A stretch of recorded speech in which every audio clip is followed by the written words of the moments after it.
All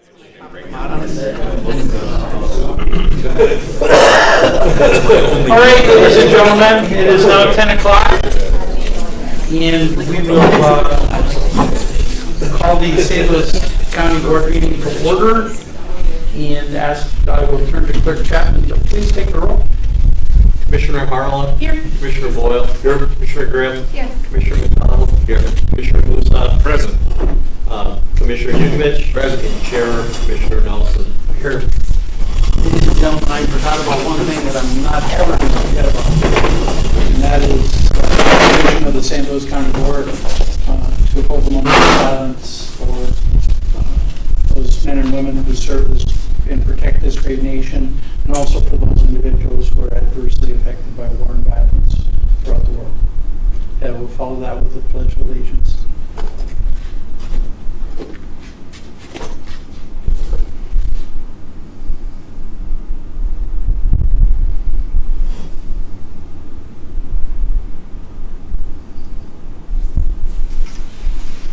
I pledge allegiance to the flag of the United States of America and to the republic for which it stands, one nation, under God, indivisible, with liberty and justice for all.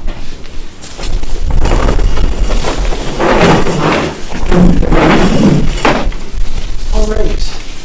I want to welcome the St. Louis County Board to what is one of my very, very favorite townships, with my absolutely most favorite township official.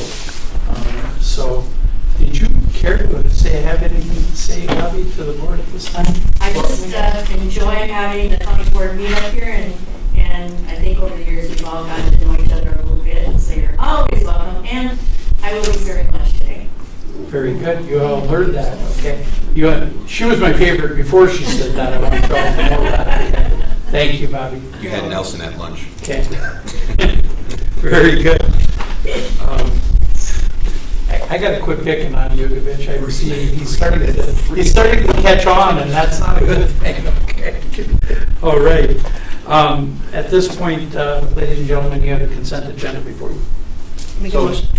So moved, Mr. Chairman. Moved by Commissioner McDonald, supported by Commissioner Harla. Any items on the consent agenda that people wish to bring down for further discussion?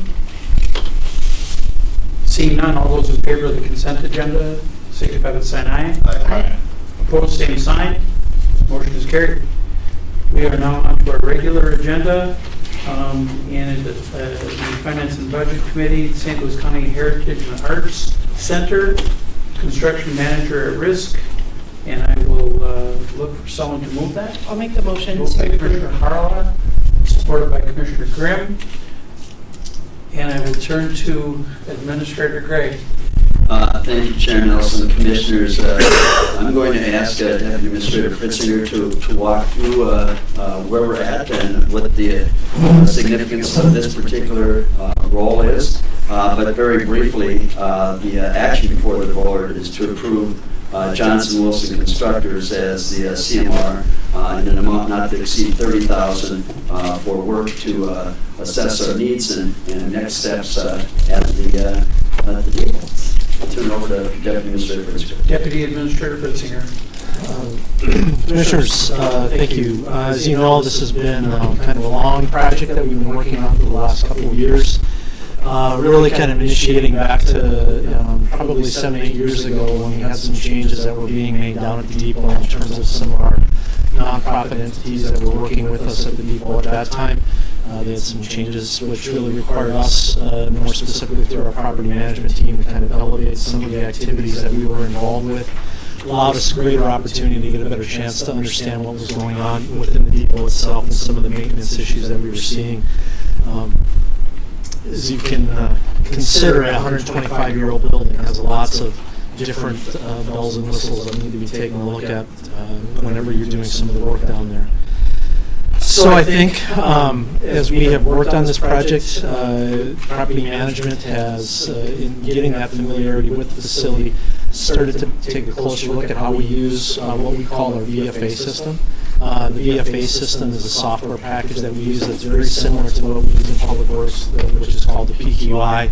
pavement quality index, kind of does the same thing, but in public, the buildings themselves and facilities that we own. Within using that VFA system, it kind of ranks and scores all the different pieces of the facilities that need to be worked on and maintained and monitored. With the best case being scoring out at 0%, worst percent being 60%. And at that 60% level, meaning that you're probably in need of a replacement. The goal that we have in all of our public buildings is to try to maintain those at less than 20%. The depot has currently scored out at 0.41, so it's in the poor category in terms of the condition, which is obviously why we have been working so hard the last few years to try to work with the state and find funding that will help us get the improvements that we need, especially with this component of the project related to the HVAC system. The board, working through our depot subcommittee, kind of first initiated a lot of the work that we're doing back in 2022 with recommendations that we hire Architectural Advantage LLC to come in and work with us on the actual design needs that we have within the building. Unfortunately, as we've experienced in just about every project, road projects, every project, in fairness, the inflation that has affected everybody has affected this project as well. You might recall from our early conversations of going to the legislature, we were starting at numbers that were less than 10 million. The project is now grown an estimate of over 16 million. So we've kind of hit that place really in the design process where we think rather than kind of working off what we're seeing as just inflationary numbers, but actually bring in a construction manager at risk to help us take a closer look at the actual design work that Architectural Advantage is doing, to refine that and make sure that we're really targeted to what we need to give us the number that we know, especially as we try to figure out what we're going to be able to do from a financing end. Unfortunately, with the legislature not allocating any additional dollars, it will become an exercise of us trying to internally figure out how do we best fund that, whether it's from internal funding sources, external funding sources, potentially through bonds, or a combination thereof. But this CMR portion of the discussion at a cost of $30,000 allows us to refine the numbers in a way that will give you the kind of best information you can have to make the final decision as to whether this project is a go or no-go and how we kind of go about doing that at that point in time. So I guess with that as a backdrop, we obviously have a number of staff here, directors all over in the back row here, Paul and Dennis and Greg have all been part of this exercise as we've been working on it for quite a while. Can answer any more specific questions that you might have. But with that, we would recommend the board consider the CMR risk with Johnson Wilson at $30,000. Very good, thank you, Commissioner. So your questions for Brian? I got a couple of quick questions for you. How many other buildings do we have in St. Louis County that are below that 20% ratio we like to have?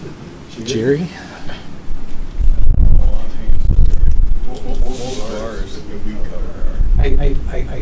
Could you please come forward? Yes. Thank you. Introduce yourself if you would. Jerry Hall, Director of Property Management, St. Louis County. Okay.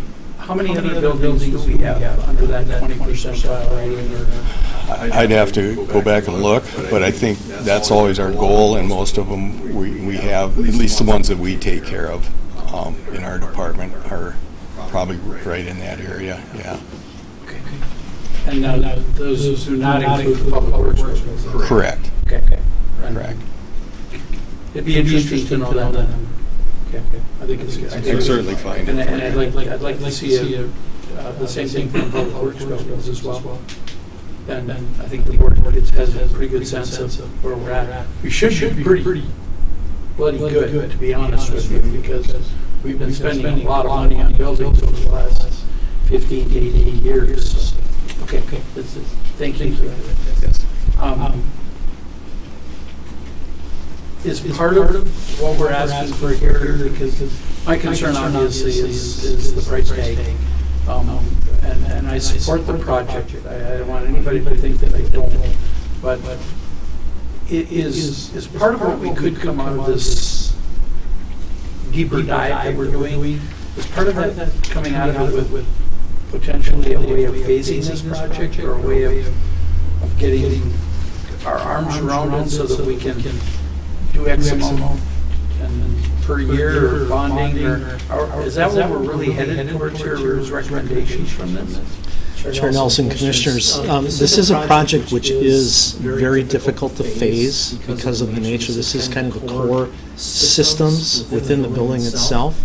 There are some ways that we've talked that there may be some opportunity to try to phase pieces of this, but to a larger extent, every piece kind of affects the overall system. There may be some options that we would have related to simply replacing the systems as are.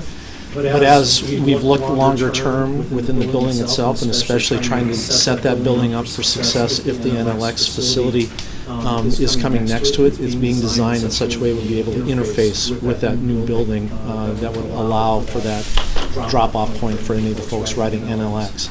But it will be able to drill down a little bit more into the detail that'll allow us to, as a board, to really make good decisions going forward as to what options we have and whether we go or don't go. Very good, thank you. Commissioner Arnold? Yeah, I just, the answer to Commissioner Nelson, I just want to make sure it's a yes, that having a construction manager at risk will help us figure out a more realistic price, but yet will it also give us options for how we can implement, how we can handle the project? Is that? Specifically, the main thing that the CMR is going to be doing at this point is providing us the more detailed financial component as to what we estimate the total project cost to be. As they work with Architectural Advantage, if there's ways to look at how the design can be done that might allow phasing, that would be part of the conversation. But the core part of it is just to get that next piece of the actual hard project cost. I think when we look at CMR as a whole, typically the board is normally authorizing the hiring of the CMR when it's time to do the construction phase. This is unique in that we're kind of pulling it in prior to that. It's not a commitment to the construction phase, it's just that commitment to really have somebody dig into the plan set that's being worked on and make sure we're not missing anything. That answered my second question. And again, I want to stress, I see this as an important project. However, I want to make sure we balance this with all the other needs that we have. Commissioner Young? Thank you. And good questions, and I think after we have more answers to where we're at with this past session and the lack of bonding of where we need to be, but I think this board in my tenure has done a very good job of collaborating together, whether it's north or south, or what our buildings are with Public Works, Health and Human Services. We've done significant updates or brand new buildings to make sure we don't leave it for the next generation to have to tackle. With the growth we've had over the last 10, 12 years, as Commissioner Nelson and I were talking earlier, our AA plus bond rating, we want to make sure we keep that moving forward. But I think you're right on, Brian, is that we have this 4 to 5 year window where we want to get this done before NLX comes in. And however we do that, I'm there as a board member here, but we do have that due date. I think it's that important that this be a priority moving forward, whatever way we want to do it, formula, if we can phase it or whatever, but I think that's part of the ask today, is to find out how we do that without those state dollars to match. But we got to move forward with NLX. Is the way I look at it. And we got that 4 to 5 year window. So. Very good. Thank you, Commissioner. Could we also bring forward, Jerry, the amount of money that we have invested in that building in the last 20 years? Because I know we did an extensive exterior renovation on it. Yeah, I think we can sit down and pull together kind of the investments that we've made over the last 20 years. And I just want my fellow commissioners to know that we have spent considerable monies down there in preserving that historically significant building. We really have. And if you adjusted those for inflation today, they would look even a whole lot more significant. But I'm thinking it's in the range of 10 million that we that we've invested down there, so. And the building on the outside still looks really, really good. So it is time to finish up whatever we got to do. All right, anything further on this? Seeing none, all those in favor, signify by saying aye. Aye. Opposed, same sign, the motion is carried. The next item in front of us is the school re-engagement Check and Connect program. The transition funding from the American Rescue Plan. ACT dollars, COVID money. It comes with a recommendation, which someone care to move by Commissioner McDonald. Sorry, supported by Commissioner Musab. And I will turn to Administrator Gray. I would note that we have Director Mercer in the audience as well. Administrator Director. Thank you, Chair Nelson. We had a discussion when this was initially introduced to committee of the whole, and then even more robust discussion as we looked at our dollars committee was American Recovery Plan dollars towards future projects consistent with the board's framework and objectives, and this falls in that category. Very briefly, this is to identify and redirect our resources in the amount of approximately $575,000 to our Check and Connect program. We have a great relationship with schools, coordinators, and mentors who do incredible jobs. And the good news is, as we continue to do this phase out of the program, is that schools have been stepping up and continuing their investments in this outreach program. So as we looked at the initially year plus ago, we thought that'd be in a little bit different phase with a few schools participating. And the good news is there's actually more interest and ongoing interest, even with the planned phase out and introduction of county support in years 4 and 5. So consistent with our workshop discussion and what I felt was very strong positive feedback, the request is and resolution to support $578,000 from our ARPA funds to extend Check and Connect student re-engagement initiative. Very good, thank you, Administrator Gray. Anything more to add, Director Mercer? Good. Okay. Commissioners, anything on this? Commissioner Gray. Yeah, I just want to say in our intergovernmental work that I've just gotten incredible feedback from school board members and also from families who have been so excited about what this has meant to students. So at some point I'd love to hear another presentation or have students or mentors speak to us and really share those stories, but really excited about this and also see a willingness with the schools with that commitment to figure out how to make this a sustainable program, because I think we've all seen in our work really amazing programs that come and go with funding, and this is something we need to keep based on what it's done for graduation rates and closing disparities in our schools too. So thank you. Thank you, Commissioner Gray. By now you should realize that we're very good at getting things done. We're just not very good at ever talking about it or talking about the good work that is being done, okay? That's just, and I've complained about that for 20 years, so it's probably not going to change. Okay? But it is good stuff that we did here, and I think the results have shown that this has had a pretty dramatic impact out there. Anything further from commissioners? Seeing none, all those in favor, signify by saying aye. Aye. Opposed, same sign. Motion is carried. Carry that message back to the schools when they that this board really has been trying to be a very good partner with all of our school districts. Okay, thank you. Next is this item has not been needs the consent of the board to actually hear this. Moved by Commissioner Harlan, supported by Commissioner Boyle. To hear this, I would note, Commissioners, as the chair of the Liquor and Gambling Committee, we are seeing a number of these this spring. Transactions tend to happen in these spring times, and we're trying to get them done as quickly as possible for the business owners to get up and running or get the transaction completed. So with that, moved and supported to to hear this. All those in favor, signify by saying aye. Opposed, same sign. Motion is carried. This is to schedule a public hearing to consider the issuance of an off-sale intoxicating liquor license to Outpost LLC, doing businesses the Outpost in Genesee Township. I move the resolution. It's been moved by Commissioner Musa, supported by Commissioner Yudovich. Questions, concerns, public hearing. All those in favor, signify by saying aye. Opposed, same sign. The motion is carried. We're at that point where any commissioner reports we would have at this point. Commissioner Boyle. It's not a report, Chair, but I think it should be noted that during our meeting that this is Deputy Administrator Fritchinger's last meeting. He would be one of the last to tell us about this, but I think it's important that we recognize him on his leadership. When I picked up Brian, I picked up just how steadfast he is, especially through this pandemic. I think it took up a big 10 years of what he's done for us with rescue ARPA dollars. You had some really big shoes to fill with Gary Eckenberg retiring, and I think you just made those shoes bigger.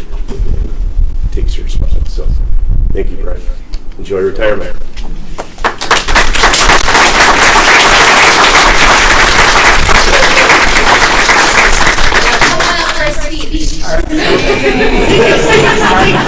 Are we talking McDonald's size shoes? Big duck, those are big. Those are big. And thank you for bringing that up, Commissioner Boyle. It certainly was something that I was intending to bring up as well. We as commissioners sometimes don't always realize the workload that is placed on administration and on our department heads. It's something that over the years I've tried to really recognize and realize that on a daily basis, because sometimes we have a tendency of thinking it's an absolute emergency right now today, and when you look at the big picture out there, it is but a very small piece of that puzzle. And that's the role that we put, again, our department heads and administration in, and we have been fortunate. St. Louis County, even though we are losing Brian to retirement and agate hunting, I'm sure, but only because his bride's an agate hunter, okay, so I know I'm pretty secure in making that statement, because I have a rock hound also as a bride. I go looking for agates even if I don't want to. But the point is that we have, St. Louis County is rock solid. From top to bottom, we really are when it comes to administration, department heads. And that is really a tribute to people like Brian, to people like those individuals that served in those spots before him, and those that are going to be coming in after he's gone and retired. And that's really a tribute, I think, to the professionalism of the county. And that starts here at the board, but it is truly a tribute to St. Louis County, and it should give our citizenry a great deal of comfort knowing that as one moves off to another chapter in their lives, that someone else will be coming in to carry on that tradition, which has become a pretty proud tradition, I might add, that we have here in St. Louis County. So, Brian, thank you for your service to the people of St. Louis County, and while you'll be missed, I am very, very certain that the folks that are left behind are each picking up their own little pieces of it, and we will continue to move forward. We will continue. So, thank you, Commissioner Boyle, for bringing that up at this point. Commissioner Yudovich. Just I know I've become sort of a broken list on this, but we've got to a point where I think we push the administration too hard. I would like to see both the deputy administrator positions filled, because at the same time we've had such wonderful individuals doing these things. burnout rate becomes a real issue. So let's get people in place, let's spread the wealth, so to speak, when it comes to the workload, and we can move forward, and I think we can be more effective. I've been here, this is year number 8, and we have not filled a second deputy administrator's position in any of those years. So this is the opportunity. Let's do it. No excuses. Let's make sure we have staff taken care of, because they take care of us so well. Thank you, Commissioner Yudovich.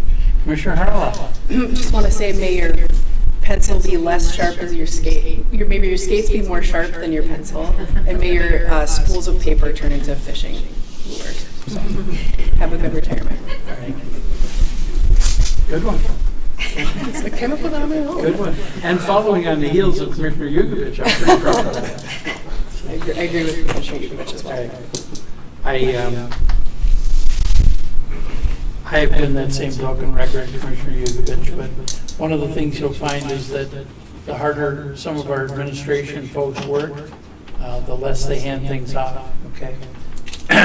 Not mentioning any names, okay? Not mentioning any names. With that, anything further from commissioners at this point in our agenda? I do have one last thing, and I need to say this because several weeks ago, folks, I made a comment about our role in the Boundary Waters canoe area. And I want everyone to understand that comment was directed at the fact that the federal government does need to take some responsibility for an area that quite frankly pays no taxes here, and certainly is of great expense to us, but that does not change my commitment to response, rescue, recovery efforts that are being done today or ever. We have some folks in our rescue squad and in our law enforcement that are incredible. They're not only incredible here for the people of St. Louis County, but for visitors. And in fact, they end up helping out in all of northern Minnesota at different times. And of that, this board should be especially proud, because they certainly are. But those comments about money, I'll always make them. I'll always make them because I quite frankly, I'm always looking at the money side of things, but that does not change my commitment to what we are doing up there today and what we will continue to do up there until we see some success in those efforts. So, and again, I needed to say that. Commissioner Boyle. Off that side note, I was able to take Mary on her senior year to the Boundary Waters this annual Memorial Weekend, and had visits by both the Forest Service and the DNR at her site, which I have not had in years. But just to tell you of why we did that search and rescue, Mary and I went out Friday morning to fish, and the gusty winds picked up, sucked us across the lake. We couldn't paddle back. We ended up in a camp, probably an hour away from, paddle away from where we were trying to go. We got stuck at our camp for 9 hours till the wind settled down, and it happened to be the camp of where the 2 individuals that are lost goes for their Memorial Days. So they're fishing all at this camp, so they let us stay there for 8-9 hours and hang with them. So it just tells you how intimate it is, and what a beautiful area we live in, but how it can be dangerous, and it can change on you in a second. Not only for St. Louis, folks that live in our great county, but elsewhere. We need that structure, infrastructure in there to enjoy the wilderness. Thank you for that very eye-opening story about it. And I felt bad after I said what I did, but I wanted to know that people understood me, that it has nothing to do with commitment, but it does. They'll still continue to hear from me that those resources are important, and for us to be able to continue with those resources, we need that help. We need that help. With that, Motion to adjourn would be in order. Moved by Commissioner Yugovich. Supported by Commissioner Harlan. All those in favor, signify by saying aye. Opposed, same sign. Motion is carried.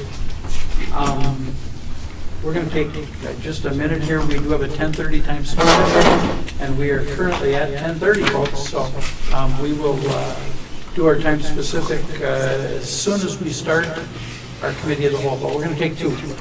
Okay. Take a couple minutes.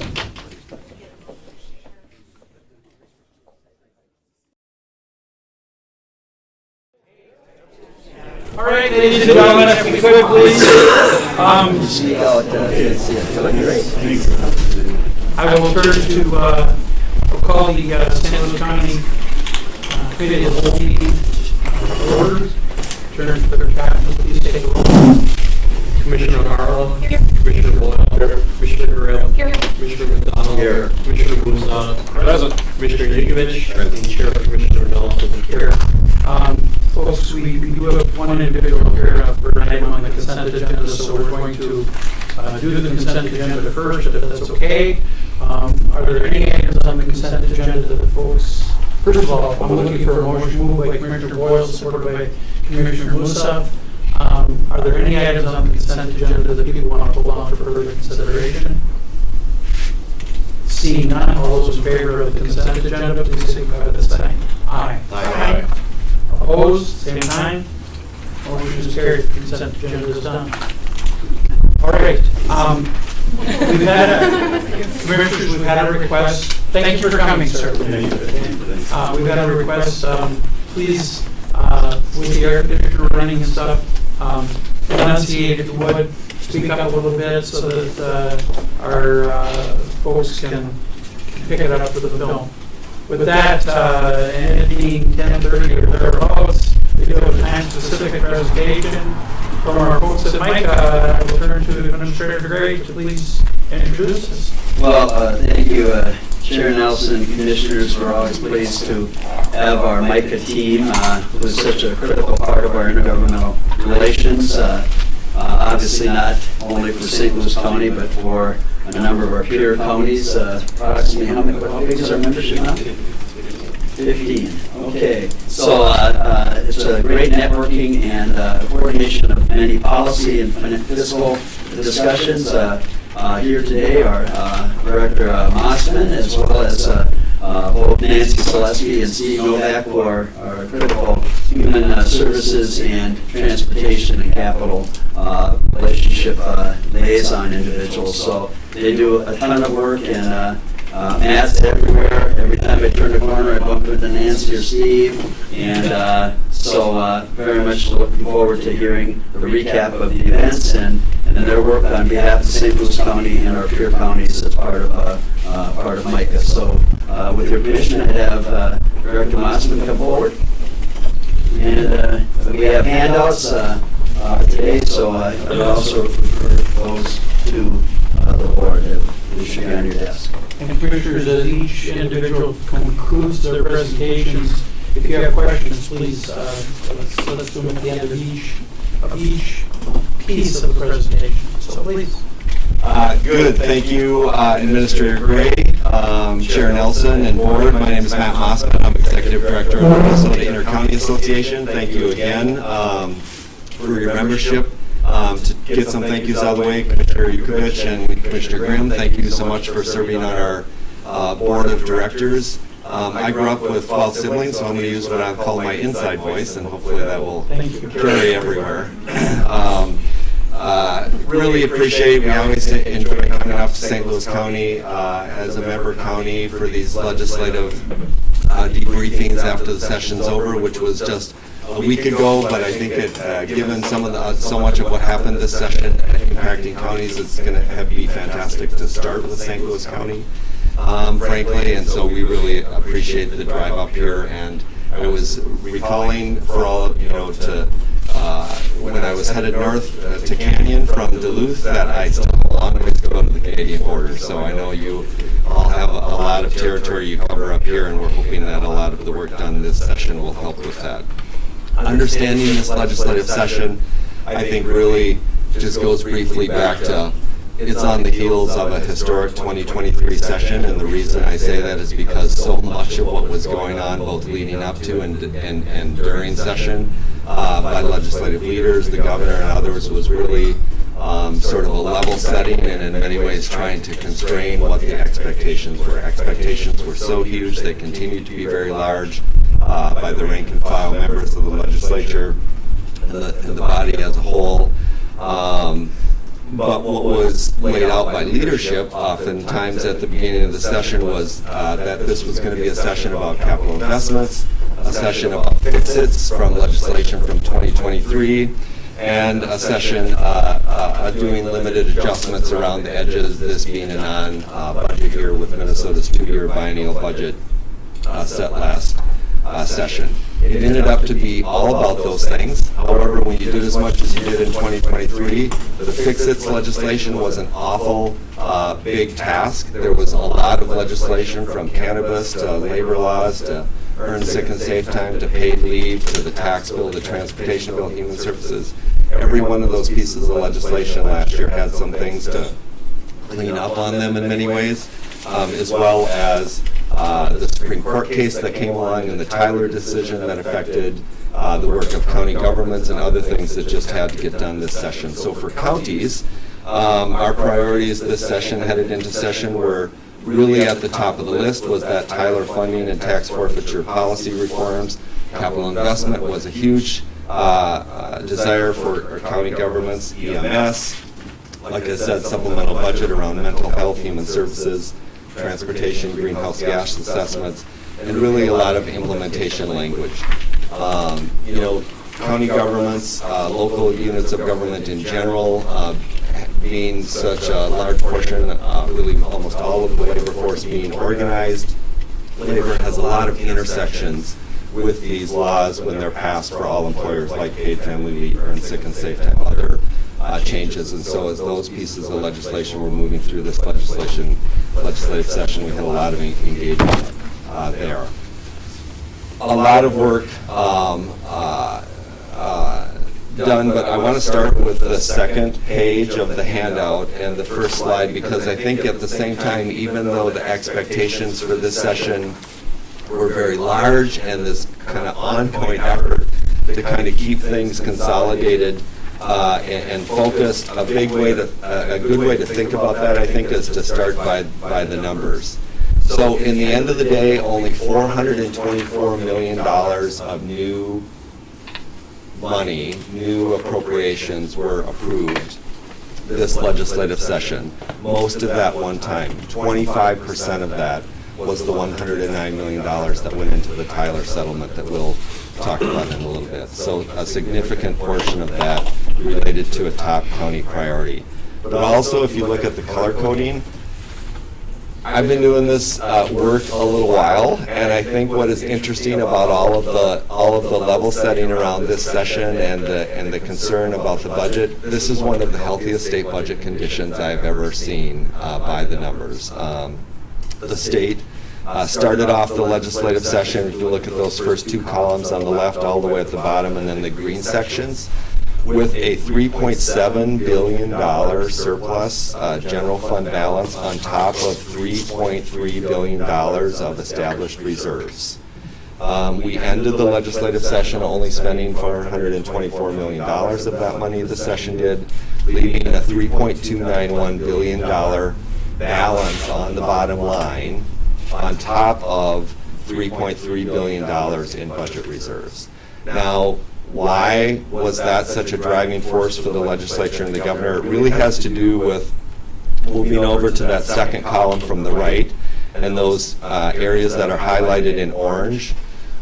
The state budget has a structural imbalance built into it with the changes that were enacted in 2023. So you can see there that the revenues that are expected to come in next biennium at the state level are $64.8 billion, while the spending that's expected to happen under current law is $66.4 billion. So generally, you like to keep those structurally imbalanced, and that's where there's concern on the part of of the legislators and the governor that really became a constraining element for not doing significant ongoing, additional ongoing spending this session. And as you can see, there was about $424 million, mostly one time, only about $80 million of ongoing new spending that was done this legislative session.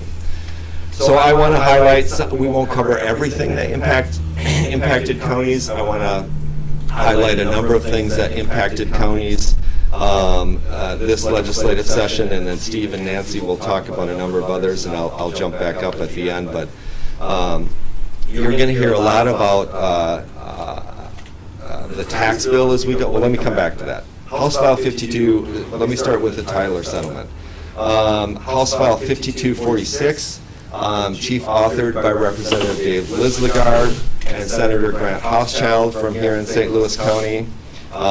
It is now Chapter 113. That provides the $109 million of one-time money to provide for the state to fully fund the Tyler settlements. There is an expectation that participating counties, and the legislation is constructed in a way that it presumes that a county is a participating county unless you would affirmatively act to not do so, but the state will pay all of those claims for the look-back period under the class action settlement, which is roughly a 7-year look-back for St. Louis County. So legacy lands become protected in that settlement agreement, and those claims will be fully funded. There is an expectation that any inventory from that look-back period will be a good faith effort to be sold within the next 2 years, and then what's not sold in the subsequent 2 years, where 75% of the money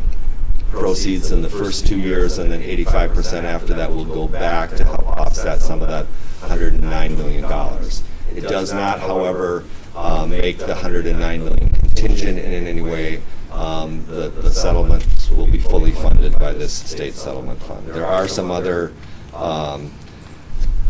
peculiarities, or I should say particulars, about how that process, the counties need to go about that process in terms of how they publish the sales in newspapers and make those sales in terms of them being for a cash sale, not on terms, and other conditions of participating. But that did get done, and it was passed with bipartisan support, 127-0 in the House and 66-0 in the Senate.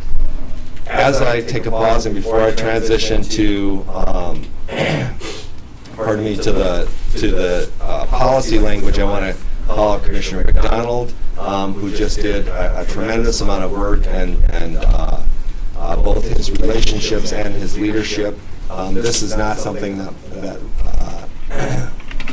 frankly, Micah was a participating member, our colleagues at the Association of Minnesota Counties.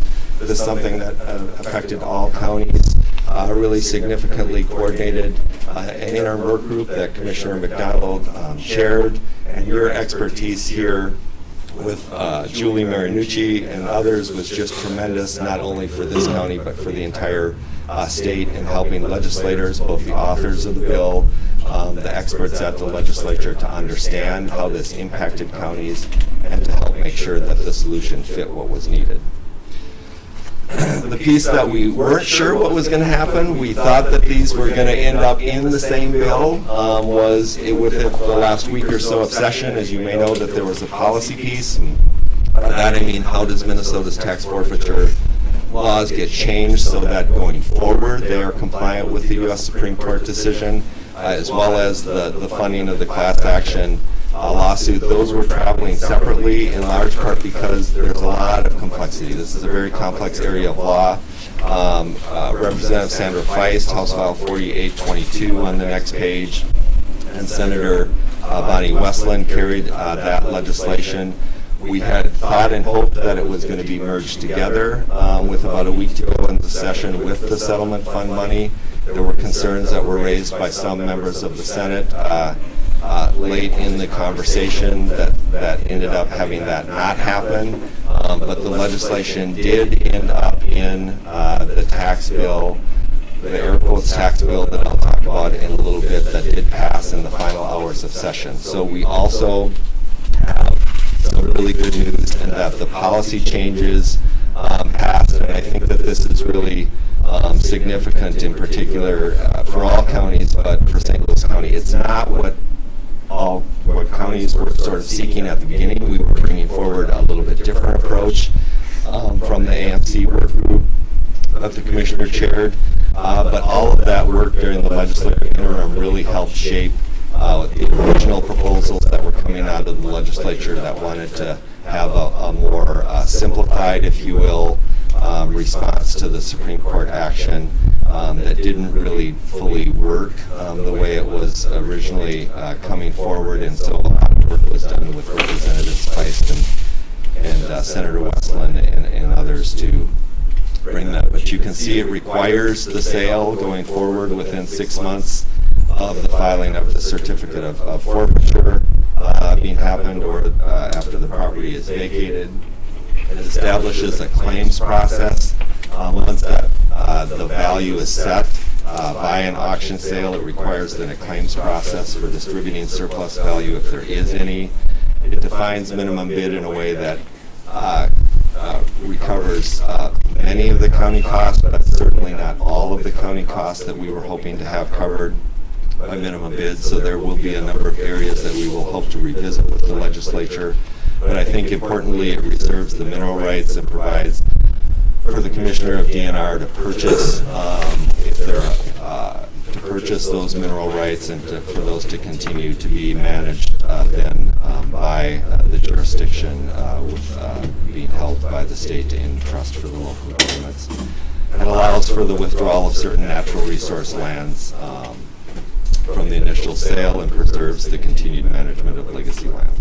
You can see there at the bottom that additionally category on the slide are some things that came in at the end in response to some concerns that were raised about notification, better notification in diverse communities, and making sure that there was more significant guarantees for homeowners who were facing the foreclosure process. I can take any questions. Why don't I finish up and just say a couple more things on the tax bill, and then, Mr. Chair, if there's questions. I say tax bill, you're going to hear a lot about House File 5247. House File 5247 was the tax bill going into conference committee.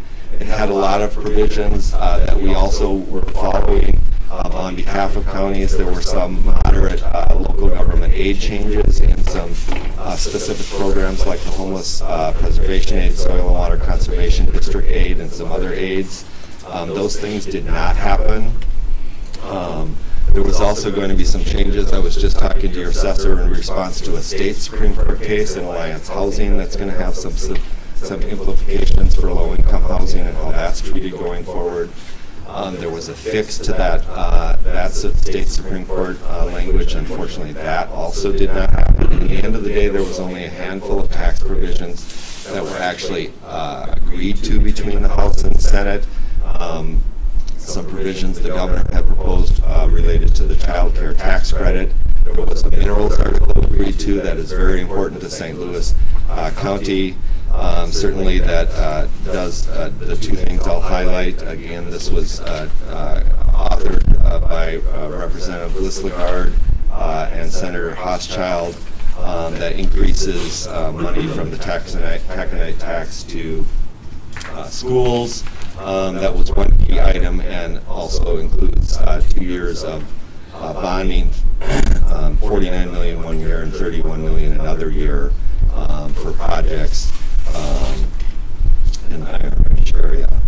And so, but very few other tax bill provisions other than that were included in the bill, but the bill did become 1,500 pages because it became the vehicle for legislation that had been approaching final passage but wasn't there yet by the time the legislature needed to complete its work by midnight on Sunday night. And so you'll hear labor provisions that I'm going to talk about later that were in the bill, human services provisions, transportation provisions. Pretty much everything we're going to talk about today is actually in House File 5247 for the most part.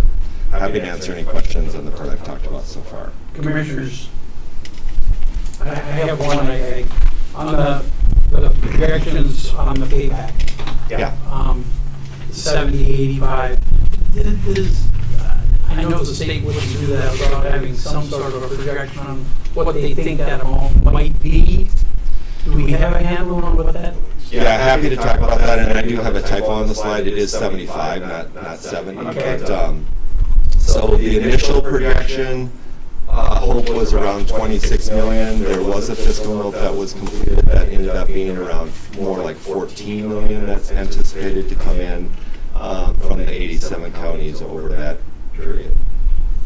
Okay, so that's the Really, projection. it could be higher or lower. I mean, it's no one. It's a little hard to gauge. So it was a way I got it. Okay. Okay. But again, it's not constructed in a way that it would. It doesn't impact the language and the dollars that would That's right. take care of it, but it does impact this to the extent that we know we're giving back X amount of money. That's right. Matt, does the governor have any appetite for a special session with not passing local road, wetland? What's your gut tell you? No? Zero? My gut tells me not very much. Yeah. I was reading a little bit about that this morning. Will be some speculation on that. I think it's mostly the conversation around bonding, as you say, but I wouldn't anticipate that. Anything further, Commissioners, at this point? I have more, but I'll wait, I'll Sure. turn on to it. I'm waiting for Mr. Novak, we'll give him the hard questions, okay? Oh, good morning. Good morning, Steve Novak, I handle transportation for Michael, and it's always great to be in St. Louis County. I grew up there and got a college degree at UMD, and tried to put a good use, keeping my eye on you guys over the years. So let me just go right into transportation. Essentially, the vast majority of transportation issues that were at the legislature this year had to do with 4 bills.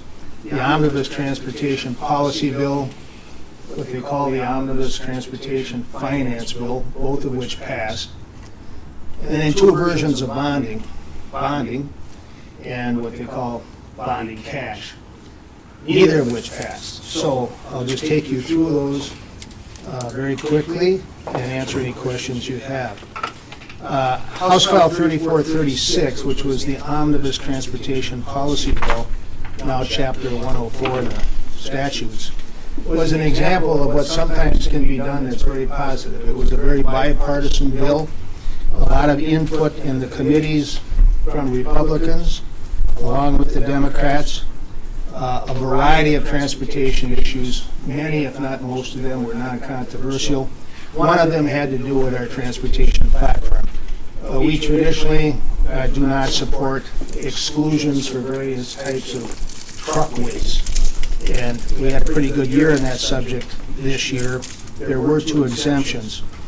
Sewage trucks that perform emergency services continue to be exempted. And there was a special sugar beet hauling weight exemption up in East Grand Forks, where they have the kind of equipment that we see used in the iron mines around here. So there's concerns about that, but they were exempted. And that's pretty much it. It passed 67-0 in the Senate, had a big bipartisan vote in the House. That takes us to House File 5242, the Conference Committee report on transportation, labor, and housing. Kind of a new thing where they're combining subjects into one conference committee. Creates its own special set of challenges.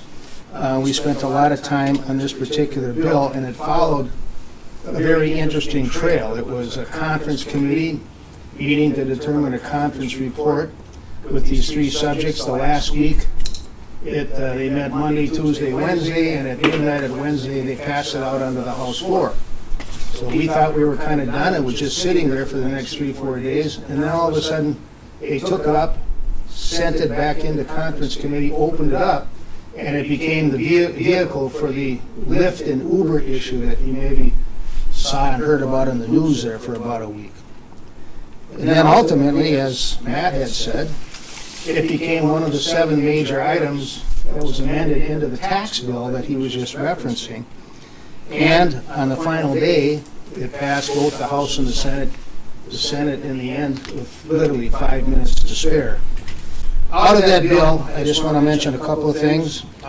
Through cancellations and other things, there were $117 million that will be allocated to different types of transportation issues. $15 million to the state road construction, $15 million to the Corridors for Commerce program, and a variety of other activities and areas in that genre. So let me just go to some of the policy highlights that I think you were following during the session. One in particular, which is the greenhouse gas issue. And I want to compliment your engineers, actually all of MICA's engineers. Out of the 2023 session came this greenhouse gas task force. We spent considerable time on it as an organization, and in particular our county engineers, trying to modify, change, implement certain things in that study for the future that will give us an opportunity to make the best case possible for ongoing road and bridge construction in light of the various environmental concerns. We had some major accomplishments through that study in this last session, one of which is to get them to change the project analysis requirement to include the whole portfolio of projects around the state instead of just project to project in isolation. That was good.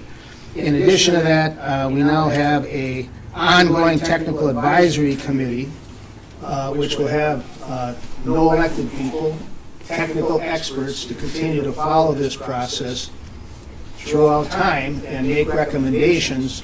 And they've been given certain powers that I think will turn this into a vehicle that will be truly meaningful. And then finally, it keeps safety as a top priority when analyzing road and bridge projects. And there was a big fight over that over a protracted period of time. This committee met every 2 weeks from July of 2023 to February of 2024. So a lot of work was done on this. I think a lot of progress was made from our standpoint, and obviously we'll be continuing to follow it through time. That takes us to bonding, which was referenced, a bonding bill, cash bonding bill. As we reached about 4 days out, somehow they never were given a target. That was one problem. But the two chairs of the committee did surface their thoughts about allocations of money in the bonding bill. Transportation was one of those components. There was about $110 million that was projected to go to transportation in the areas we're very familiar with: local roads, local bridges, local road wetland issue that was referenced, township roads, ports. But of course that didn't happen because the bill didn't get voted on. So that's pretty much the summary of what did and didn't go on. I'd be happy to answer any questions you might have. Commissioners. A couple of this. I'll start it off there. From a posturing, positioning standpoint, we kind of knew that everything would get haircuts in this session. But transportation, are we poised to really get back at it next year under some of those areas that were mentioned earlier about wetlands and the local road funds, et cetera, in your opinion? In my opinion, yes, with a cautionary note. I think what's encouraging is if you look at, we can only project and speculate based on what was presented, but based on what the two chief authors presented, and there's a chance, in some cases a strong likelihood, they may be chairs again. Roughly the ratio of 110 million to 930 million, which was the macro number a couple of days out, that isn't so bad. I think where the issue needs to continue to be worked on, which is for the technical advisory committee, I think will be helpful within the greenhouse gas provisions, is there's going to have to be some sort of a cooperative marriage going down the road between the obvious environmental concerns and the obvious need to keep fixing roads and bridges for safety purposes and otherwise. And I think the people supporting transportation funding are going to have to be fairly aggressive in that area. just noticed that there was an awful lot of requests from that, whatever we call it, 11, 13 county control, that the vast majority of the requests were from. And I'm just curious. Well, I mean, within the metro, you've also got the whole issue of transit funding, which is probably as strong as it's ever been in the evolution of transit and transportation funding, again, driven by environmental concerns and other things related to that. Any sign of a fix in sight for electric vehicles participating in the cost of Meaning continued appropriations for that area? meaning a fix for the tax situation with no gas tax.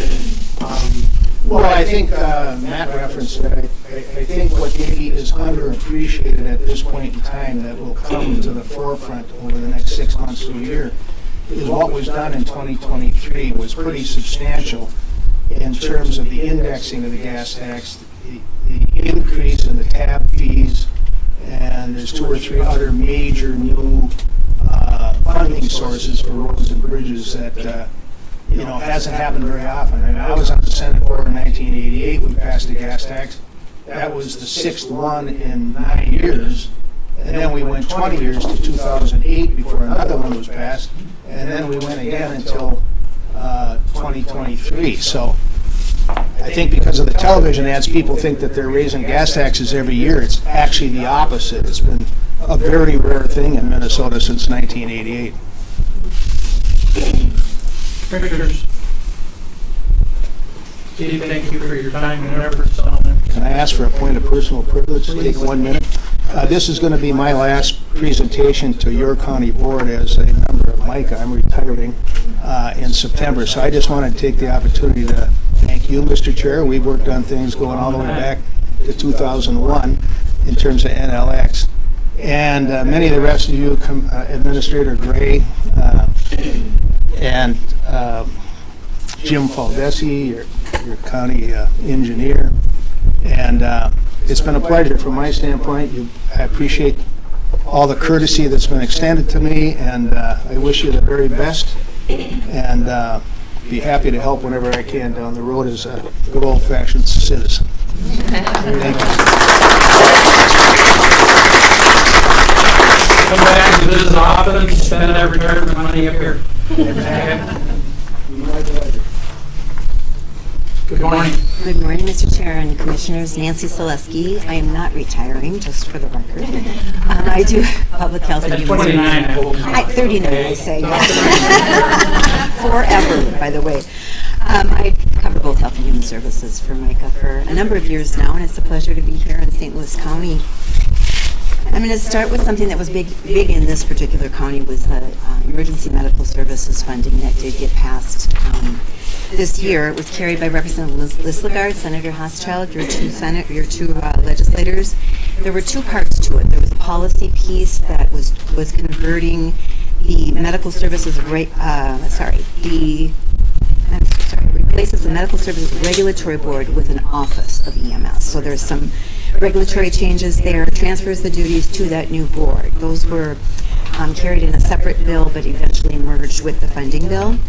The original ask for funding was $120 million, which was, deemed to be the number that was needed throughout the state, or in rural Minnesota in particular. In the end, they passed $24 million in emergency aid for certain licensed ambulance services, and then $6 million to establish an alternative EMS response model pilot program, one in St. Louis County, and the second pilot is in Otter Tail and Grant counties. The bill was signed into law at a ceremonial signing. I think many of you were probably there in Hoyt Lakes this week or last week. So that bill did pass as a standalone bill. And then we get to HHS, which, as you all know, can be hard to follow. This year, we had 3 bills, major bills to follow. And Matt mentioned the bill that was converted at the end from a tax bill to an omnibus mega tax bill, which was 1,400 pages. 2 of our bills ended up in that. So I'm going to start with the first one that did pass on its own. It was the Children and Families Bill, authored by Representative Pinto, Senator Wickland. That it's Health and Human Services related, got amended into the Omnibus Education Bill. So that's how things happen in Health and Human Services world. I'm just going to hit the high points on these bills because they're massive. It's very important to Representative Pinto, who's a prosecutor, is child protection and welfare issues. It requires a review of child fatalities and near fatalities. It requires counties to establish local child mortality review teams and requires DHS to provide training for local units of government for this. They created a new Supreme Court Council on Child Protection. DHS is directed to study the child protection in other states and make recommendations on a common entry point in terms of reporting child maltreatment. They're also required to create another technology system. It's called the Comprehensive Child Welfare Information System. They're supposed to start looking at that over the interim. Also included in this bill was the SNAP eligibility is allowed for students in higher education. There is a requirement for a pregnant and parenting homeless youth study. There's language that provides that licensing for child care residences stay at DHS. There is also a requirement for counties related to out-of-home placement that they provide a 2-page summary to families with what that plan looks like. And then they also passed language that allows child care centers and family child care providers to develop a policy regarding immunization for children over 2 months of age. That was all included in this one bill. $10 million was provided for SSIS technology. We were asking for more, but we were thrilled to get money because that's technology, as you know, remains our biggest issue. They also put money into child care improvement grants, created a family child care ombudsperson, and continued funding that at $350,000 a year. One thing that was not included that I want to mention that we were pushing for was a child welfare fiscal analysis. We wanted that so that we could show what counties are putting into this child protection system. Unfortunately, that did not become part of the final bill. Next 2 bills are part of this omnibus mega tax bill. Human Services, Senator Hoffman, Representative Noor. A couple things I'll highlight is it eliminates all parental fees for parents whose children are receiving MA in disability or residential settings. MIN choices, we were able to get some reforms there, not all but some. It allows us to continue to contract for MIN choices assessments. Eliminates the requirement for 2 years of hands-on experience in home and community-based services settings for MIN choices assessors. So it opens it up to hopefully more people that are going to be able to do this assessing. Modifies the timeline in which a county must visit with an individual who's requested an assessment. It was 20 calendar days. They changed it to 20 working days. And the validity of the MIN choices assessment is extended from 60 days to 365 days. So those were all things that we'd asked for and were granted. The one thing I would mention that would help us the most, however, is the reassessment process. We had asked for the ability to do an abbreviated assessment for those folks whose situations are not going to change from year to year. Unfortunately, that has a federal component and thereby a fiscal impact, and so that piece did not get covered, but I will be going back and asking for that because that is where the bottleneck is right now when we have to do these annual assessments to prevent anybody from losing their existing resources. A couple other things. They created a task force on guardianship, which includes a county representative. They are allowing for MA reimbursement for PCA services that are provided by parents or a spouse. In terms of jail health, it does direct DHS to submit a waiver for a pilot to address folks that are in correctional facilities to get them on medical assistance upon before they're released so that they're more stable. Prior to the admissions task force, you're all familiar with that. That was the 48-hour rule where folks are being bumped to the top for direct care and treatment from the jails and correctional facilities. There was a work group that worked on this task force for a long time over the interim and came up with some changes, and I'll tell you what they are. Last year we received an exemption for folks that are deemed mentally ill and dangerous that are sitting in one state-operated facility waiting bed in another. We have a 2-year exemption for paying those cost shares for that, and I think that's amounted so far to about $8 million. So it's a significant cost, as you can see. This year, they modified that 2-year exemption to include people that are coming from the Department of Corrections for a certain period of time within that 2-year window. Again, this is a continuing discussion, but that's what they did for now. They modified the 48-hour rule for people that are, again, in jails and correctional facilities by using a prioritization framework. They're looking at how long the person has been on the wait list, what their medical acuity is, their safety or the safety of others, and they're using that framework to try and move people as quickly as they can. They also created a priority admissions review panel, which is basically an extension of the task force that's been working for the last year. They are charged with continuing work on the 48-hour rule and have a report due next February of 2025. They also established a mentally ill and dangerous civil commitment reform task force that has 3 county appointments. Finally, I want to mention a couple things. The hospitals testified on the problems that they're having with folks. There was somebody that testified from HCMC that they had one person that was civilly committed as MIND that had been at HCMC for 2 years, which is an incredible length of time. They talked about they didn't have the ability to treat this person. So they bumped up 10 patients that are currently in hospitals to get them, those that are the most acutely ill, into DCT. So those 10 folks will be bumped up. Finally, there is a pilot program to provide payment to counties to support correctional facilities that administer injectable antipsychotic medications for mentally ill folks that are in our facilities. Also, they did require that the CARES facility in Carlton remain open. There was some discussion about closing that. A couple other things. There is language that requires DHS to consult with counties to improve case management information systems. And there is language, again, back to the DCT facilities for a moment, that requires them to offer free communication services, phone calls for patients that are at DCT facilities, similar to what was done last year for jails and correctional facilities. The third bill, Senator Wickland and Representative Liebling is Health and Human Services again. I'll just highlight a couple. This again went into the big mega bill, so just so you're aware. The commissioner has to report to the legislature on alternative health care delivery models and a county-administered rural medical assistance model, CARMA. So this directs the department to work with counties and county-based purchasing plans in developing CARMA, if you will.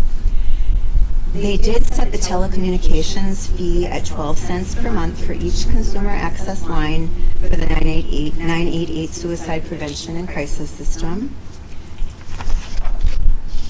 And one of the things, again, that your county is a big deal, we were working with Commissioner Grimm on this, is that DHS is directed to develop a covered benefit for kids that are in residential crisis facilities. They are required to contact the counties and other interested parties and come back to the legislature next October with a plan for that. So that's something that we've been working on for a long time, and that was in that bill.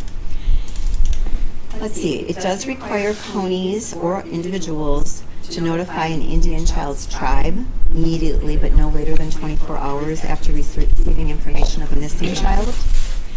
And there is money for a study for health professions workforce advisory council there. One last thing I would just mention, there's a lot, but one thing that we worked on in the end was the African American Family Preservation Act, or the Layla Jackson Law. That is something that has been a work in progress for years, and they did pass it this year. There are 2 phases to it. There's a pilot program that Hennepin and Ramsey are going to be involved in, and that is effective January 1st of 2025. And then there's a working group that was established, and at our request, Michael's request, we asked for an appointment on that work group so that we are sure that there's geographical balance and size of county balance in this. AMC and MAXA also have an appointing county attorneys, So we'll be working with the county organizations to make sure, again, that the right people are on that working group. They have a report due September 1st of 2026 for just over 2 years, and they have to develop an implementation plan and best practices for this to go statewide. And it will go statewide on January 1st of 2027. And with that, I want to call out staff folks that I work with from your county. I work closely with Amy Amherst, Amy Westbrook. Again, worked hard with Commissioner Grimm on the MA for Kids proposal. That was something that was very important, as well as other things. Your folks are always there, phone call away, and just want to make sure that I mention them. And with that, I think we're done until January 14th. Questions, concerns, Patrick? Just a quick question. With the pilot program with EMS with St. Louis County, go in a little more detail what that may look like and changes. I'm sorry, Mr. Chair and Commissioners. The way it was described, it's going to be like an immediate response, like a co-response, where folks that are in the area can respond. I do need to get back to you, but they're calling it a... Matt?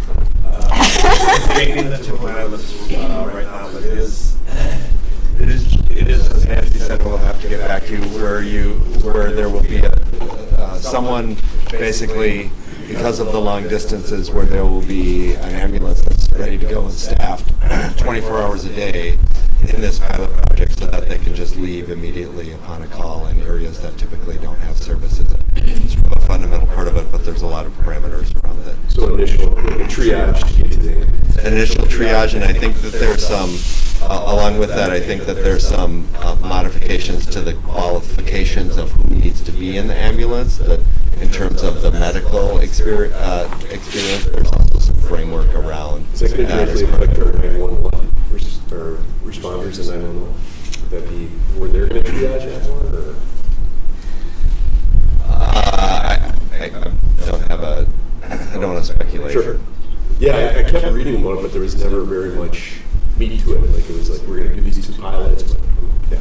And I know as part of the law overall that there is also some modification. A key challenge in parts of Greater Minnesota in particular is the expertise that's needed in terms of the credentialing as your medical training and your background and who is qualified to do that at various levels, and whether or not you need to have all of that experience necessarily to be a driver versus the pre-hospital care that you might expect when you're at the site, and how to address that in rural areas more effectively.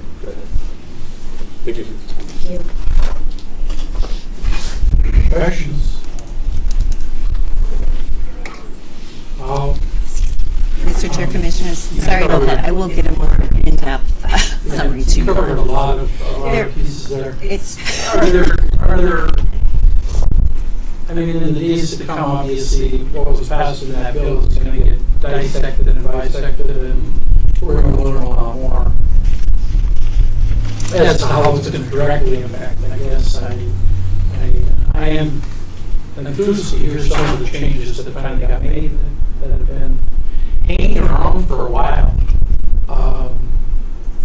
10 years, some of them, I believe, or more.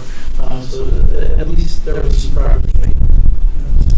There was a lot that went on that last night. Thank you, Mr. Chair. Again, seeing no further questions, thank you very much. Thank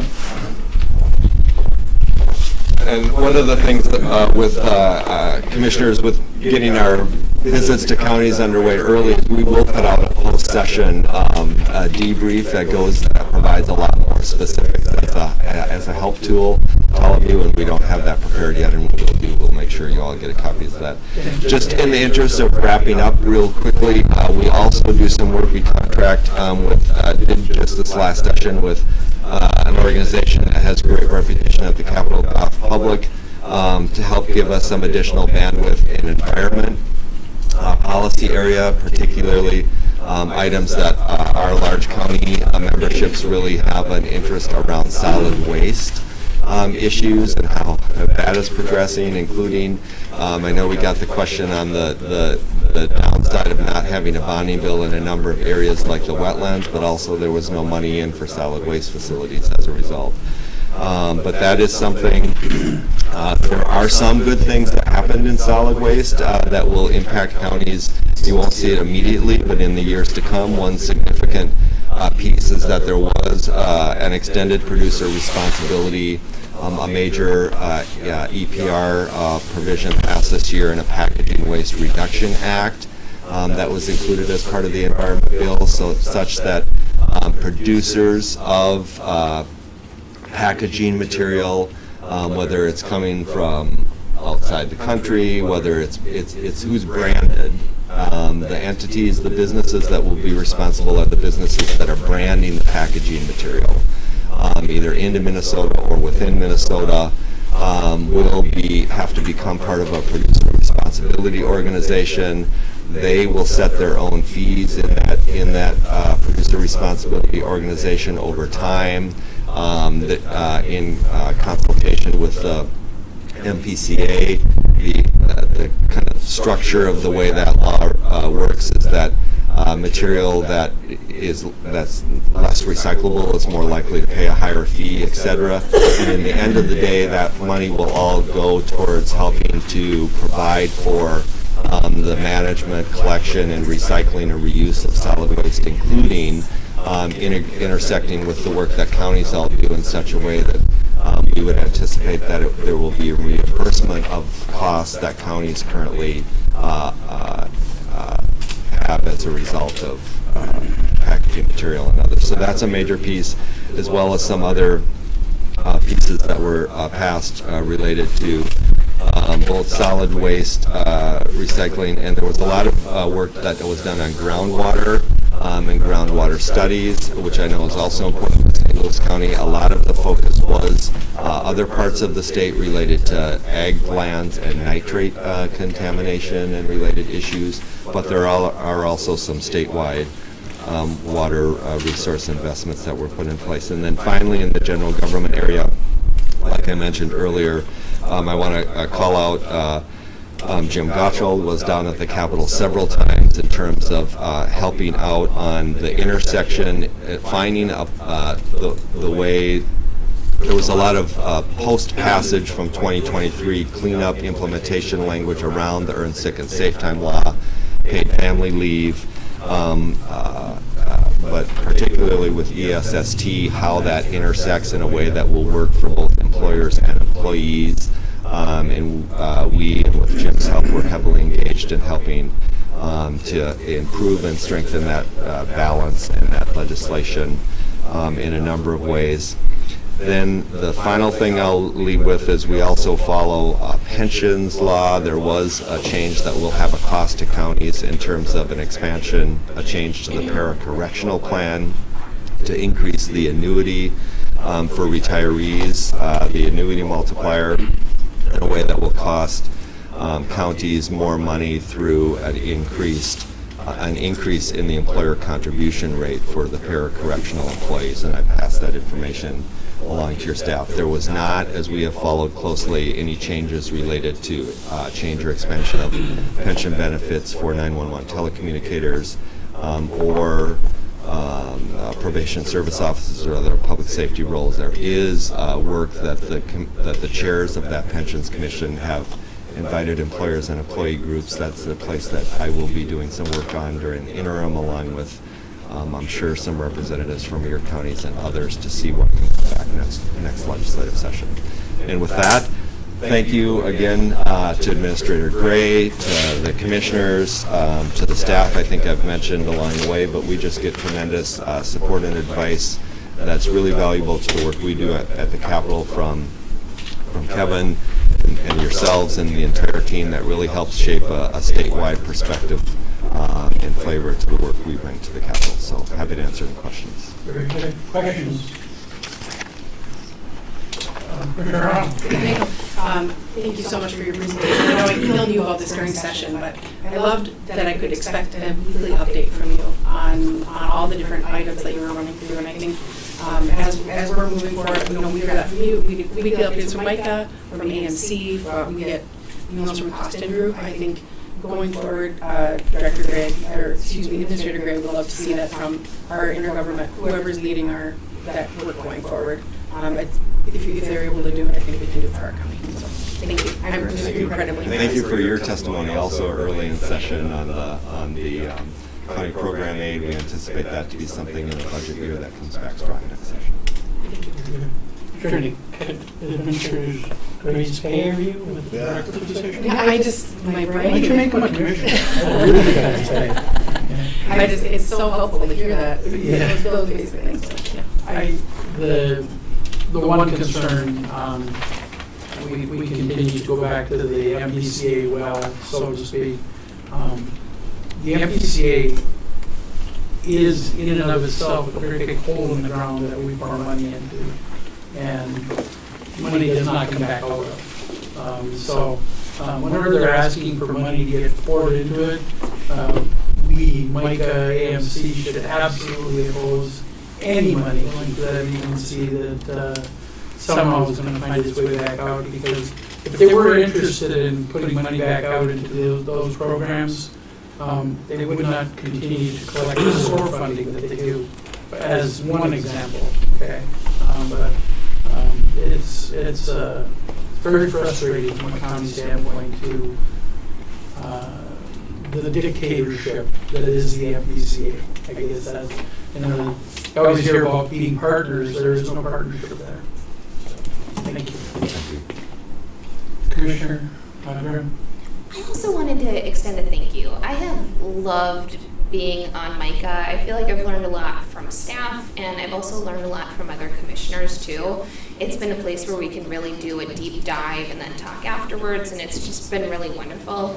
I'm over the moon about the MA changes, both with the kids' mental health as well as being able to connect people who are incarcerated on MA before they leave. We've seen that with the transition. I just met with Dr. Siddiqui, who helps run the healthcare in our St. Louis County Jail, and Commissioner Harlan and I had talked to him and got to know him more.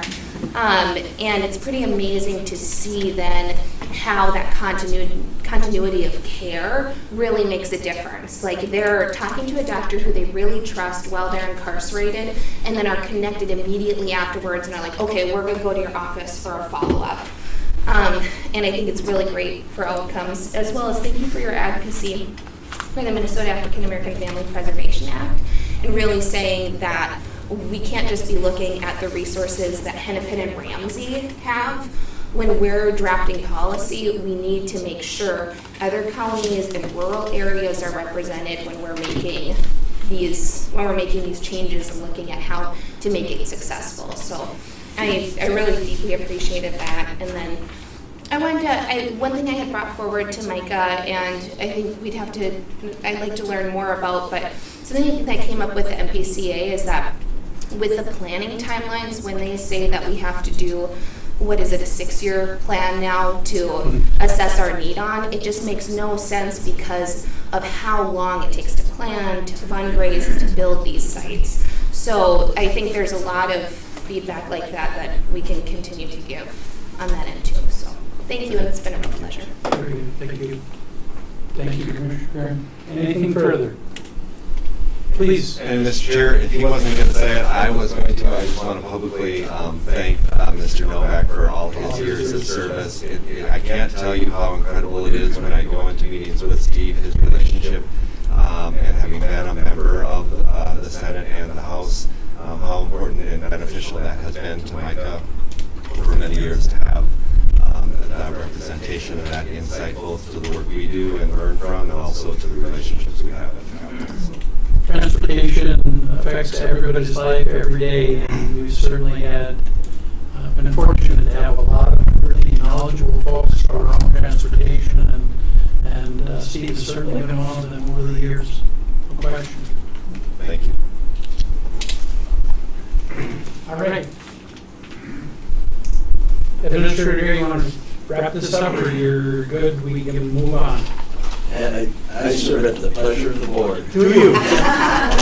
When did that start? Is there a new contract in your session? Is there a new contract that I misplaced? All right, with that, I'm going to jump back. Commissioner Harlan, you do have a Finance and Budget Committee public hearing set. Yep. Absolutely. So, make a motion to establish a public hearing of the 2024 action plan for CDBG home and CDBG home and ESG funding. Do I have a support for that? Supported by Commissioner Boyle. There's no discussion on public hearings. So, all those in wait, is there discussion on that? No. Okay. All those in favor, signify by saying aye. Aye. Motion passes. Commissioner, why don't you stick right with it? You've got one other item under finance and budget on your. Yep, sounds good. So this is board letter 24-235, the regional landfill advanced leachate treatment project VSEP equipment purchase from the ARPA funds. Do I have a motion? Please. Moved by, moved by Commissioner Nelson, supported by Commissioner McDonald, and I will hand this to administration. Thank you, Chair Harla and Commissioners. The action before the board is to approve the purchase of a very important piece of equipment, unique equipment for our leachate management project and expansion at the Virginia landfill. The one-time cost of this purchase, which is part of our broader $10 to $13 million investment in the landfill and our solid waste programming at the Virginia location, is approximately $1 million. This is being funded through our commitment that we talked about and re-upped kind of the board's commitment to that framework in this specific project. If the listening audience wants to know what VSEP equipment is, it was a mystery to me. I got lost at reverse osmosis, which I called OR, and I was already screwed up by that point. But the actual name for the equipment is vibratory shear enhanced process leachate purification equipment. So I think we're all better off with VSEP. But that is the reverse osmosis, the vibratory shear factor is what is eliminating the forever chemicals, and it's very, very new and advanced technology, and that's what's going to differentiate our solid waste landfill site from the rest of the state, quite frankly, in the nation. So we're very much on the front edge of that, and I want to give a huge shout out to Director Fink for his leadership on this, and to our solid waste subcommittee our solid waste committee that works so hard to be visionary on this, and the entire board's support as we had a chance to really be engaged as an entire board has been just very supportive and much appreciated. And I think we're making an incredible investment here, and we're on a good path. This is one of those first steps as we make this significant investment in our Virginia landfill location to enhance and implement this leachate treatment technology. So good stuff. Good job by I think this board, and certainly by David Fink and his team at Environmental Services. Thank you, Mr. Gray. Commissioner comments? Commissioner McDonald. Thank you, Chair Harla. I remember a number of years ago now, it seemed like I've been around for almost 6 years, but I have been. And when this program or thought process was in its infancy, and I remember seeing the cattails and wondering how that had an effect on this. And now to get to this stage, whereas was stated, cutting edge technology in the state of Minnesota, cutting edge technology throughout the nation, puts us in a position where we are the leader with PFAS and other forever chemicals. And it's exciting to see, and being in a place like Canyon, as we look into the future, this is also part of the plan moving forward. So thank you to everybody that worked on this project. Mark St. Lawrence, Dave Fink, among others, and the leadership of Commissioner Nelson and our solid waste committee. I mean, it just seemed like something that the citizens of St. Louis County deserved. And we took this on, had some people that were a heck of a lot more smarter than I am, and put this thing together, and here we are. And, you know, I know we talked about this before, when we talked about leachate, people are like, what's leachate? And so we were going to change it and talk about wastewater. And I think when you're having conversations with constituents, the word wastewater rings a bell with everybody. And rather than having to explain leachate and what leachate is, having it as wastewater makes it a whole lot simpler for this commissioner, as well as for a number of constituents in my district. And thank you to everybody who worked on this project. And this is a vital piece of equipment as we take that next step. Thank you, Madam Chair. Thank you, Commissioner McDonald. Yeah, Commissioner Nelson. Thank you, Madam Chair. Having graduated from Alpha, I do know what more smarter is. Okay?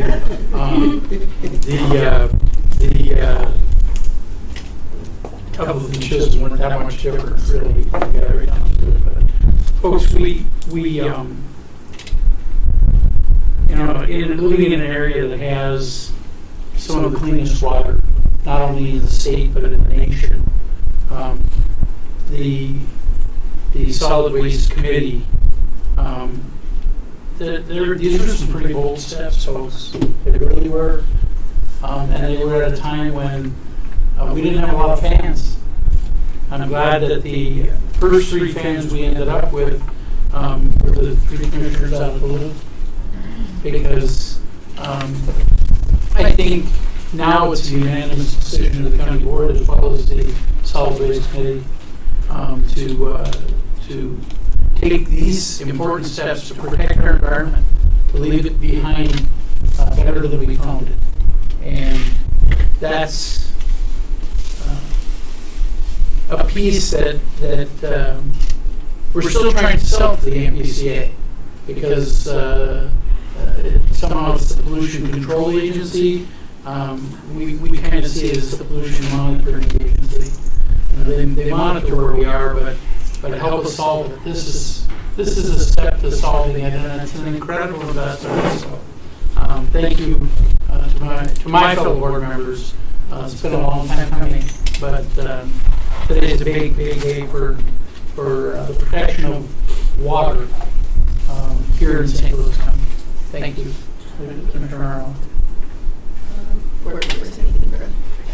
Madam Chair, I want to reinforce, and I've talked about this with Chair George, as well as Commissioner McDonald, and the tremendous work that Mark St. Lawrence, Dave's predecessor, has done. And in the infancy, he and Dave were a partnership, and Dave has, of course, been the director for several years now. Mark has stayed engaged, and it's been a great resource to us and to our consultant community, and to reinforcing this vision. And so I'm really excited for, quite frankly, this incredible technology that is available, and it's part of a sequence of events that you're going to be seeing coming to the board as we take the next steps throughout the construction project and bring those price points and those next steps to the board. So we're looking forward to it, but this equipment is critical, and we need to get it in the queue. Commissioner Nelson. And I would be remiss if I did not comment that, we over these last 2 legislative sessions, one of our true champions down there has worked to bring $4 million to these projects, has decided to call it quits after this session, and certainly saddened by that, but also knowing that behind him, someone's going to have to come back in and pick up that ball and keep running with it, because this is important stuff that Representative Lisselgard brought forward along with a number of his colleagues, but certainly he championed this at every venue and brought it forward, and it would not be here today in the position it's in without his efforts. So don't want to miss that chance to say thank you one more time. Thank you, Madam Chair. Thank you. Seeing no further hands, all those in favor? Aye. Motion passes. Back to you, Mr. Chair. I almost was going to ask for a roll call there, but could we note in the record that it was a unanimous vote for the St. Louis County Board? Okay. All right. With that, I'm going to turn back to Chair Commissioner Musa, Public Works and Transportation. Thank you, Chair Nelson. One item today under Public Works and Transportation. Another hat to tip to our Public Works folks at finding this deal. So it's Board Letter 24-234. This is a state contract lease to purchase essentially of 5 graders. With that being said, our folks in Public Works worked with McCoy Equipment to purchase some like new low-hour graders that are essentially 1 year old for a price of roughly $292,000 each, rather than $420 some odd thousand for brand new equipment. Really hats off to our folks there again, and I would move this as their support. Supported by Jukovic. Administrator Gray, anything you'd like to add there? No, well said, Chair Musa, thank you. Thank you, Administration. Commissioners, comments, questions?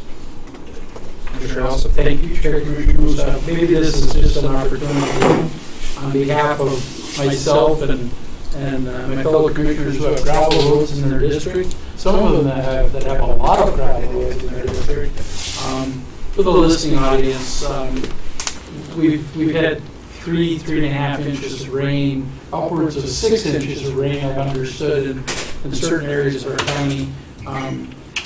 These purchases that we are making today on graders will have a very immediate impact because they're here today. They're something that is tangible. We're going to have them in the field very shortly. But our men and women out there are working very, very hard to get our gravel road system shaped up going into summer here. But we need a little bit of help from Mother Nature, Mr. Chair. That we do. Thank you for that opportunity. Any further questions, comments, Commissioners? Seeing none, all those in favor signify by saying aye. Aye. Opposed, same sign. Motion passes. Back to you, Mr. Chair. Very good, thank you, Commissioner Musa. The next one is our Environmental and Natural Resources Committee. Commissioner Jukovic. Mr. Chair, before we do this, I think there's going to be some, there's going to be a presentation. I think it's going to take a 2-minute personal privilege because we're going to have. Sure. One item, as you said, support of Boulder Lake Management Area and Environmental Learning Center. It's letter 24-236. We've got Director Marinucci here to speak to, but I would move this. Support. Support by Nelson. Director Marinucci, would you care to enlighten us on this? It's a little bit foreign for some of us. Yeah, for sure. Thank you, Chair, Commissioners. This is an exciting opportunity. So I've been up here on a lot of heavy topics lately. I'm excited to be here on a lighter topic and something that I think is kind of a meet the moment opportunity. So we've been involved with the Boulder Lake Management Area and the Environmental Learning Center for years. As you can see in the board letter, since the early 90s. It's been kind of one of those, to your point, Commissioner, quiet activities that the Land and Minerals Department has been involved with and the board has supported for decades now. That is really a good news story. The management area consists of over 18,000 acres of land. And with that, we've got the opportunity to showcase the benefits of active management of that land base. We do that in partnership with Minnesota Power and UMD. And UMD actually has staff on site that helps with the programming activities, coordinates with organizations like the Extension on doing Master Naturalist programs, brings schools out there. There's research done by the university and actual curriculum delivered out there. And as I've learned about it and as folks have changed in their roles, it's now upon us to re-envision what this space could be.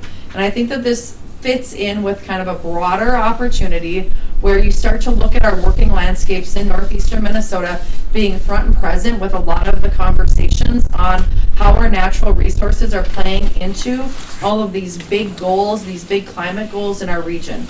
You've got the Minnesota Power and the reservoir there serving as a large battery part of a green energy solution. You've got our forests there and how that fits in with biomass, how that fits in with wildfire management and good active management. You've got the Duluth complex coming down through that area, and the minerals and the story and active aggregate mining and in the footprint. And I think that, right now we're looking at trying to renegotiate a contract that achieves all of that. With the university and the partnership with the university, we started to get a little bit caught on some of the structure and rigor around the university and how they have to operate. So we're trying to think if there's different ways we could deliver this. It's also a bit of a meet the moment when you look at the Cloquet Forestry Center and the work that was being done out of there and how they transition that facility over the next couple of years. That might provide an opportunity and a soft landing for maybe some of those activities. And we're looking for the board support to explore this, to work as a team and go through some planning over the next year and figure out if we've got a path forward or if we need to kind of transition out of how that facility is run and operated. So I will stand for any questions. I've got Deputy Director Meyer here, Jason, to speak to the history. He's served on the advisory board for the facility since it's probably close to its inception or for quite a while. Midway. Yeah, midway through. So if there's any questions on the history, but we'd look for your support to kind of go through the planning process and reimagining what that space could serve. Thank you, Chair Commissioner Yugovich. Look, for those of you who have not been to the center, it's important. I think you mentioned the Cloquet Center. Obviously there are activities that could be very positive and could be very detrimental to what we've been trying to accomplish here. But this facility, working with UMD, has the potential to be something very special. And it would be nice to see how we can define that as a hands-on, get things done place. To me, it's not about being some lofty think tank. This needs to be something that puts practical solutions in front of people, and I think it has that potential. And I'd like to see us explore it. And if you haven't been there, we should actually plan something so that everyone would get an opportunity to see it. To be honest with you, somewhere down the line here, because it's a pretty special place. It really is. Thank you, Mr. Chair. Anyone else? Mr. Chair, I was just going to add that, first of all, thanks to Julie and Jason for being so engaged on this and thinking of what we can be and what this institution can mean, especially in light of some other things going on in the region. So a great partnership, cooperative partnership. I did want to add that the commitment is $20,000 annually to support this re-envisioning process and other activities, and I think it's totally money well invested. As I've worked with Julie, and she approached both Brian and me early on this. She's got a lot of ideas, and this is one of them that is exciting, and I think we see more of that as we come forward and kind of get through the Tyler phase too, so we can catch our breath and get back to being that forward-thinking forest management and natural resource management organization and entity, and that's a lens that Julie brings in a big way, and Chair Commissioner Jugovich has been so supportive of that because he's got the background in natural resources as well, and I'm told that he even hunts occasionally, but I'm not so sure if that's accurate. But aside from that, he's right there with us. So, but it's a really good project. I think a worthwhile investment, and heartily recommend the board's support. Thank you. Anyone else? Comments? Questions? I appreciate you coming up and making the trip to give us this information. Jason, the same. It's always nice when you have staff that can fill in the blanks when you're right here. So, although we appreciate Mr. Gray, it is nice when you get into your level of expertise. That being said, I do want to at least recognize someone who I've grown to appreciate very, very much over his forestry expertise over the years, because Jason is, if you have a question on forestry and forestry practices and how to address those needs of our mills of our community, he truly has that wealth of knowledge, and it's very much appreciated. Thank you, Mr. He Chair. truly does. We've spent many an hour on the phone trying to figure out, along with Director Marinucci, some of the issues that were brought to me that I wasn't clear on. I felt much better after the fact, knowing that staff is so well-versed and gave me the answers that I was able to bring back to some of the constituents. Not always the answers they're looking for, but at the same time, the correct answer. So we do appreciate everything that you both do. Anyone else? All in favor signify by saying aye. Aye. Opposed? Motion carries. Back to you, Mr. Chair. All right, we are at that point in the board meeting where commissioner comments, but before we go into that, I would mention to all of you, as you make comments, you are between us and lunch. And for those of you who remember a Bobby Percola lunch, you know you're between us and lunch, folks. But any comments from commissioners at this point? Quickly, Mr. Chair. Please, Commissioner Yugovich. Just, you see the schedule on the 25th, we are in Chisholm. I will be bringing forward a group, but I would also remind everyone if they could find some time, I know schedules are really busy, but to take a look at that Bruce Mine head frame when you come into town, it'll be on the right. That's the Community Foundation's, or excuse me, Beautification Association's newest, latest and greatest project, and it really turned out well. We've got some dollars into that. So I wanted to remind everybody, if you could just free up a few extra minutes, we'd love to go down there and kind of show you what it's all about. Very good. It's a wonderful, wonderful self-tour. Senator Tomassoni would be very proud. The Rail Authority, of course, was very, very involved in bringing that project through to fruition, as Commissioner Yugovich and the Beautification Committee from Chisholm. So, good stuff. Commissioner McDonald. Thank you, Chair. Between us and lunch, remember that. I'll be quick. I'm Okay. going to piggyback on what you commented on regarding Representative Litzegard. And he was at Embarrass yesterday, where I was speaking at the Memorial Day celebration. And I just want to publicly thank Representative Litzegard for all he's done, not only for St. Louis County, but for northeastern Minnesota. The amount of money that he's brought north is historic. And we will miss him. He will stay engaged, and although I'm sad he's leaving, I'm also totally understandable of his decision in this day and age. It gets very difficult to juggle all he has to juggle. And with that, thank you, Dave. Continue to stay in contact, and anything this county board can do for you moving on, please reach out. Thank you, that's all I have. Very good. Very good. Thank you, Commissioner. Well said. With that, a motion to adjourn would be in order. Moved by Commissioner Yugovich, supported by Commissioner Boyle. All those in favor say by sign aye. Aye. Opposed, same sign. Motion is carried.